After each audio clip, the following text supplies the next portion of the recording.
ओम नमो भगवते वासुदेवाय। कार्तिक मास महात्म कथा की श्रृंखला में आज हम श्रवण करने वाले हैं अध्याय 10 का। राजा पृथु बोले, हे ऋषि श्रेष्ठ नारद जी, आपको प्रणाम है।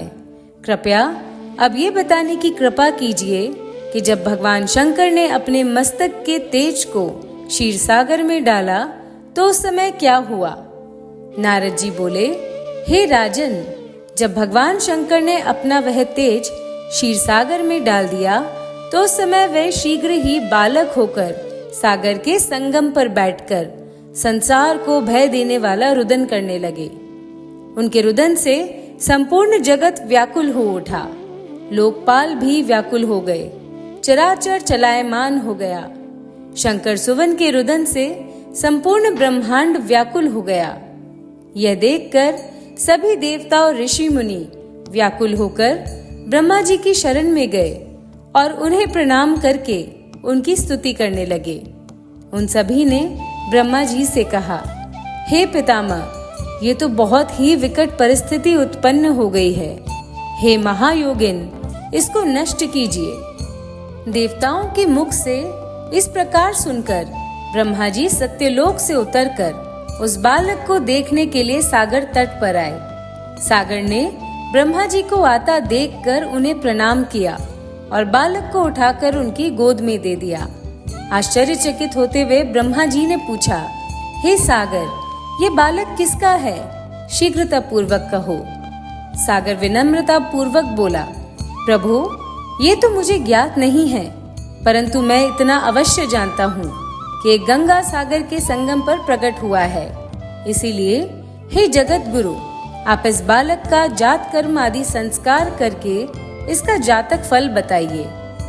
नारद जी राजा पृथु से बोले, सागर ब्रह्मा जी के गले में हाथ डालकर बार बार उनका आकर्षण कर रहा था। फिर तो उसने ब्रह्मा जी का गला इतनी जोर से पकड़ा कि उससे पीड़ित होकर ब्रह्मा जी की आंखों से अश्रु टपकने लगे। ब्रह्मा जी ने अपने दोनों हाथों का जोर लगाकर किसी प्रकार सागर से अपना गला छुड़वाया और सागर से कहा, हे सागर, सुनो, मैं तुम्हारे इस पुत्र का जातक फल कहता हूँ। मेरे नेत्रों से जो ये जल निकला है, इस कारण इसका नाम जलंधर होगा। उत्पन्न होते ही ये तरुणावस्था को प्राप्त हो गया है, इसीलिए ये सब शास्त्रों का पारगामी, महापराक्रमी, महावीर, बलशाली, महायोद्धा और रण में विजय प्राप्त करने वाला होगा। ये बालक सभी दैत्यों का अधिपति होगा। ये किसी से भी पराजित न होने वाला तथा भगवान विष्णु को भी जीतने वाला होगा। भगवान शंकर को छोड़कर ये सबसे अवध्य होगा। जहाँ से इसकी उत्पत्ति हुई है, ये वहीं जाएगा। इसकी पत्नी बड़ी पतिव्रता, सौभाग्यशालिनी, सर्वांग सुंदरी, परम मनोहर, मधुरवाणी बोलने वाली तथा शीलवान होगी। सागर से इस प्रकार कहकर ब्रह्मा जी ने शुक्राचार्य को बुलवाया और उनके हाथों से बालक का राज्याभिषेक कराकर स्वयं अंतर्ध्यान हो गए। बालक को देखकर सागर की प्रसन्नता की सीमा न रही। वह हर्षित मन से घर आ गया।